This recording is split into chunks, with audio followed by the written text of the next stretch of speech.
नहीं है। आप पत्रकार पर आप बताएंगे, आपको भाजपा के आईटी सेल ने भेजा है, आपको भाजपा के आईटी सेल ने पूछा है। जब भाजपा का विरोध किया जाता है तो चिड़ क्यों जाते हैं आप? सुन तो लीजिए, सवाल तो सुनिए, क्योंकि भाजपा मौका दे रही है। सवाल सुनिए जी, इनको भाजपा देश के प्रथम नेता, देश के वोट मांगिए। सवाल सुनेंगे। इसी तरह से महिलाओं की इज्जत करते हैं क्या भाजपा नेता? इसी तरह से नेता इज्जत करते हैं क्या? ये लोग सांप्रदायिकता फैलाने का काम हमेशा करते हैं। इन लोगों के पास कोई काम बताने की चीज नहीं है।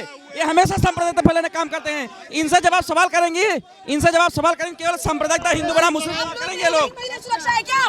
क्या मेरे क्षेत्र का सम्मान करने का काम कीजिए। क्या देश के प्रथम नेता। नमस्कार, मैं शालिनी झा और आप देख रहे हैं डेली हिंद। इस वक्त मौजूद है बनारस के घाट पर, जहां मेरे साथ तमाम लोग जुड़ेंगे, बनारस की जनता जुड़ेगी, इनसे जानेंगे, बातचीत करेंगे, क्योंकि 7 तारीख को यहां पर आखिरी चरण है और बनारस में वोटिंग भी डाले जाएंगे। तो जनता से बातचीत करेंगे और उनसे जानेंगे कि उन्हें क्या लगता है इस बार सत्ता किसके हाथों आने वाली है। तो अभी तो लोग तो कह रहे हैं बाबा कहीं ऐसा ना हो गोरखपुर के मठाधीश हैं, मठ में ही घंटा बजाने वापस चले जाए। नहीं, अभी बाबा रहेंगे, घंटा बजाएंगे या बजवाएंगे? अभी लाहौर हमारी भाजपा भी चुनाव लड़ने जाएगी।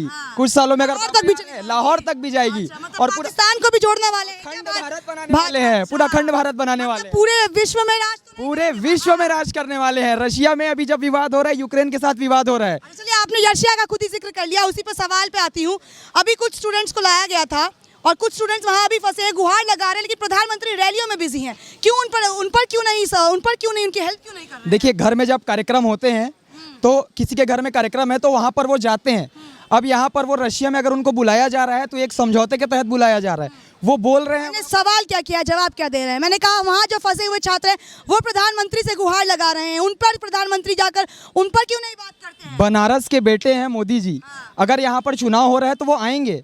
वो यहाँ के सांसद हैं तो उनको वोट नहीं मांगेंगे तो जनता वोट भी नहीं देगी ना। वोट वो मांग नहीं रहे हैं। वोट जनता अपने आप देगी। वो क्यों कहते हैं हमें इस मुद्दे पर वोट दीजिए, हमें इस मुद्दे पर? जनता हम ये वोट मांगना नहीं है। वो काम किए इसलिए बोलेंगे।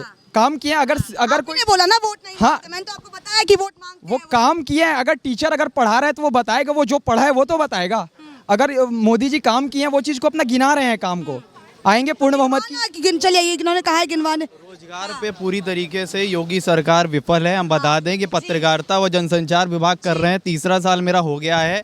आपको बता दें, कोई भी जितनी भी मीडिया एसोसिएशन है, कोई भी हमको नौकरी नहीं दे रही है। हम बताना चाहते हैं कि जो योगी सरकार है, जो सरकार है, केवल मोदी सरकार ने बोल दिया 2 करोड़ नौकरी देंगे, लेकिन जमीनी स्तर पर कोई नहीं है। मानते कोरोना जमीनी स्तर की ही बात की है तो यहाँ पर हमने जितना चुनावी दौरा किया है, हम तो दिल्ली से भी हैं, दिल्ली में भी हमने देखा है कि बड़े बड़े पोस्टर लगे हैं, 4.5 लाख युवाओं को रोजगार दे दिया। मतलब जमीनी स्तर पर उसमें कुछ भी सच्चाई नहीं है। आप कह रहे हैं जमीनी स्तर पर नहीं है और रोजगार एक बहुत बड़ा मसला है, महंगाई। और विपक्ष से भी एक बात कहना चाहेंगे कि आप पाकिस्तान और जिन्ना वाली लड़ाई मत करिए।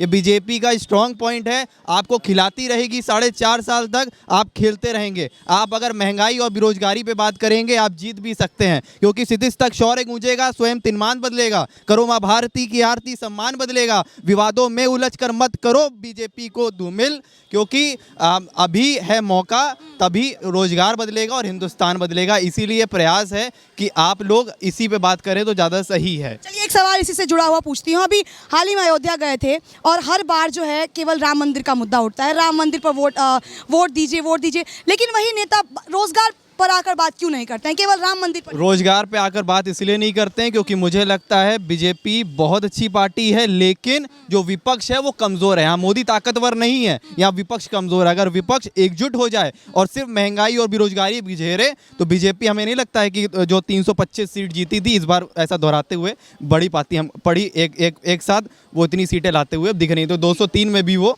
पूरी सिमटती हुई दिख रही। चलिए, और भी लोग जो जुड़े हुए हैं हमारे साथ, क्या लग रहा है सर, इस बार क्या लग रहा है सत्ता किसके हाथों आती हुई नजर आ रही है? बड़े कंफ्यूज नजर आ रहे हैं, जवाब नहीं देना चाह रहे हैं। हाँ सर, हाँ नहीं जवाब देना चाह रहे हैं। जी आ जाइए, आपसे ही जान लेते हैं, क्या कहेंगे? किस मुद्दे पर बताइए तो कुछ ना। क्या लग रहा है, आएगी या कोई और? भारतीय जनता पार्टी 300 के पार सरकार बना रही है। एक लाइन में इन्होंने जवाब दे दिया, भारतीय जनता पार्टी 300 से पार। जी कितनी अभी राम राज्य की 50 सीट आपने कम राम राज्य की संकल्पना के साथ में जो जिस प्रकार से हम लोगों ने उत्तर प्रदेश के लोगों ने आशान्वित थे राम राज्य की संकल्पना को राम राज्य आप कह रहे हैं, राम मंदिर तो इसलिए जो है क्या कहते राम मंदिर पर फैसला तो सुप्रीम कोर्ट लाई है कि इसलिए कहीं सुप्रीम कोर्ट बहुत सारी चीजें बहुत सारी चीजें सरकार की भी संवेदनशीलता के आधार पर चलती हैं जिसको पूरा करने का कार्य ताला तो राजीव गांधी ने खुलवाया था, उसमें भाजपा वालों ने नहीं किया था। आप सवाल नहीं सुन रहे हैं, केवल चिल्ला रहे हैं। सवाल सुनते जाइए, सवाल सुनते जाइए ना, सवाल नहीं सुन रहे हैं, केवल चिल्ला रहे हैं। मैंने सवाल ये किया है कि राम मंदिर पर फैसला सुप्रीम कोर्ट लेकर आई थी, भाजपा सरकार क्यों अपने आप को इस बार बोलती है कि हम राम मंदिर लेकर आए हैं? संवेदनशीलता के आधार पर सरकारों का भी बहुत संवेदनशीलता पर फैसला लेती है, सारी वो होती है संवेदनशीलता पर फैसला लेती है कि सरकारों की भी जिम्मेदारी कुछ न कुछ होती है, दस्तावेजों के आधार पर हो या न्याय व्यवस्था में कुछ न कुछ हस्तक्षेप होता ही है सरकारों का। सर ये तो कह रहे हैं, कई बारी आपने भी देखा होगा अयोध्या में अभी मुद्दा सुनते जाइए, जय श्री राम के नारे बाद में लगा लीजिए, जब मुद्दा ना हो तो केवल जय श्री राम ना लगाएं, सुनते जाइए। अभी अयोध्या में आए थे, अयोध्या में आते हैं, कहते हैं राम मंदिर पर हो गया आपका या और आधे घंटे जय श्री राम लगाएंगे? मुद्दा नहीं है क्या भाजपाइयों के पास? अभी अयोध्या आए तो राम मंदिर पर वोट मांगा, प्रधानमंत्री आते हैं तो काशी विश्वनाथ पर वोट मांगते हैं। केवल क्या भगवान के नाम पर ही वोट मांगा जाएगा भाजपाइयों से? हम लोग तो माननीय प्रधानमंत्री महोदय से कहेंगे कि राम मंदिर हिंदू सनातन धर्म का सबके लिए है और ये मुद्दा बंद करके रोजगार, व्यापार और शिक्षा पर बढ़ावा दिया जाए। लोकतंत्र संविधान तब सुरक्षित है। युवा है आप, बहुत देर से आप मैं सुन रही हूँ, आप बोल रहे हैं, क्या कहना चाह रहे हैं? आप कह रहे हैं बहुत सही, आप अग्री कर रहे हैं? जी क्योंकि वो सही बोल रहे थे, बिल्कुल उनकी बातों से हमको लग रहा था ये सही है ये। लेकिन क्योंकि हम सवाल यही उठता है कि बार बार भाजपा के नेता बड़े बड़े शहरों में जा रहे हैं, रैलियां कर रहे हैं, लेकिन रोजगार के मुद्दों पर बात नहीं। बिल्कुल भी नहीं कर रहे हैं, कहीं कोई बात नहीं कर रहा रोजगार की। जैसे ये लोग हैं, जय श्री राम के नारे बस बढ़ा दिया गया, जय श्री राम तो जय श्री राम भगवान मुझे लगता है कि केवल जय श्री राम लगाने से ये कहीं हिंदू साबित नहीं, पूरे लोग बोलते हैं कि हिंदू राष्ट्र खतरे में है। इसके पहले क्या गुलाम था? हमें बताइए एक बात, लोग बोलते हैं जो राम को लाए वो उनको हम लाएंगे। इंसान की औकात है भगवान को लाने की, उनके नाम पे, राम के नाम पे खुद इंसान आए हैं। वो भारतीय जनता पार्टी राम भगवान के नाम पे चली जा रही है। भक्त किसी के नहीं होते ना, भगवान सबके लिए बराबर है। उन्होंने कहा भी मैंने सर आप भी सुनते जाइए, केवल चिल्लाइए मत, सवाल सुनते जाइए, सवाल सुनिए, सवाल सुनेंगे हम। हो गया जरा फोकस करो। हो गया एक सेकंड, हो गया। आपका जो सवाल था, इन्होंने कहा बेरोजगारी नहीं है, लेकिन सवाल तो सुनिए सर, सवाल सुनेंगे या केवल जय श्री राम लगाएंगे? मुद्दा ये है, अयोध्या में जाते हैं योगी आदित्यनाथ, कहते हैं राम मंदिर में वोट दीजिए।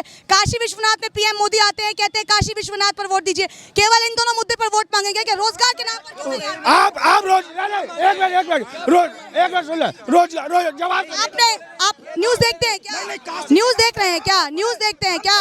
हाँ तो सुनते जाइए, सवाल सुनते जाइए, जवाब दे रहे हैं, सवाल सुनते जाइए। जवाब ये है, आप ये सोच रही है कि बेरोजगारी, आप बनारस में देख लीजिए, इतना रोजगार हो गया, लोग पैसा कमाते परेशान हो रहे हैं, दुकानदार लोग, रखने के लिए जगह नहीं पड़ी है। एक में आपको मालूम नहीं है, आपको ये जानकारी हो जाएगी, इतनी भीड़ कभी नहीं आती थी। भीड़ आएगी, विदेशी लोग आएंगे, इंडियन लोग आएंगे, परचेजिंग करेंगी और सब खर्चा होगा, सबका विकास होगा। आप गलत सोच रही है कि रोजगार चलता है, दूसरों की सरकार में गुंडाराज चलता है। भाजपा के गुंडाराज नहीं है। हम लोग गुंडाराज क्या है, हम लोगों के लिए कितना बनाए, देखिए एक तरीके से हम लोग आधे घंटे वक्त दीजिए। एक चीज बताइए, आज ये हमारा जब माननीय मुख्यमंत्री ने कहा कि 80 बनाम 20, तो आपको बार बार राम के नाम पे चिढ़ हो रही है, विश्वनाथ के नाम पे? मैं खुद हिंदू हूँ, आप मुझे मत बताइए मुझे किससे चिढ़ाया नहीं है। आप पत्रकार आप बताएंगे, आपको भाजपा के आईटी सेल ने भेजा है, आपको भाजपा के आईटी सेल ने पूछा है। जब भाजपा का विरोध किया जाता है तो चिढ़ क्यों जाते हैं आप? सुन तो लीजिए, सवाल तो सुनिए, क्योंकि भाजपा मौका दे रही है। सवाल सुनिए जी, इनको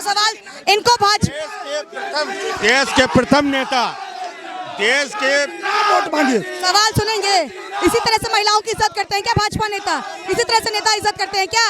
ये लोग सांप्रदायिकता फैलाने का काम हमेशा करते हैं। इन लोगों के पास कोई काम बताने की चीज नहीं है।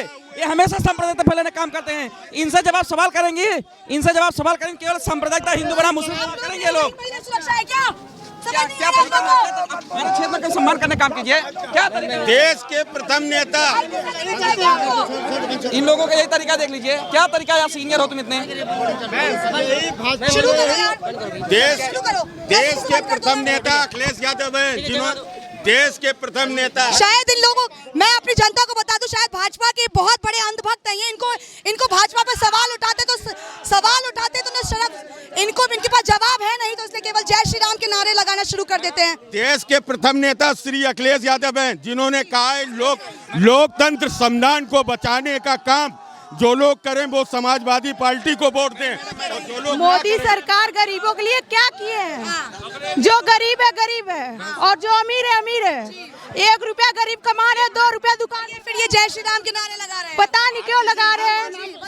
मैडम देखिए, नाम पे सिर्फ इनको यही है, आप अगर उनसे कोई अच्छाई पूछेंगे आपने क्या किया, तो मैं बहुत बढ़िया पत्रकार कहलाऊंगी। तो सर, अगर मैं भाजपा पर सवाल उठाती हूँ तो ये मेरे अस्तित्व पर मैडम हमें देखिए, जो सत्ता पक्ष होता है वो लोग अपने कामों को बताएं। ये लोग हमेशा विपक्ष के जो काम है उनको बताते रहते हैं, वालों को गिनवाते हैं। अपना कोई काम नहीं बता रहे हैं लोग। और जब ये लोग काम नहीं बता पाएंगे तो मंदिर बना मस्जिद, हिंदू बना मुस्लिम करेंगे। और उसके बाद जैसे भी आप कोई क्वेश्चन करेंगे इनसे तो हमेशा तांडव करने का काम करेंगे। ये मुझे कह रहे हैं कि मैं समाजवादी पार्टी हम लोग भी मानने वाले, हम लोग दर्शन करके आ रहे हैं। अस्तित्व पर सवाल उठाती है। मेरी बहन है, आप मेरी बहन है।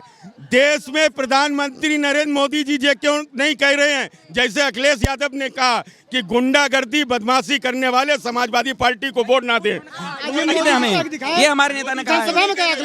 तो नहीं कह रहे। है शायद उन्हें। तो ये थी हमारे साथ बनारस की जनता। मैं आपको बता दूं कि कुछ समर्थक यहाँ भाजपा के मौजूद थे, जिनको लगता है कि अगर भाजपा पर आप सवाल उठाते तो केवल जय श्री राम का उनके पास नारा बचता है। पूरी वीडियो देखें और जाने की अंधभक्तों की असलियत क्या है। तमाम खबरों के लिए देखते रहें डेली हिंद। धन्यवाद।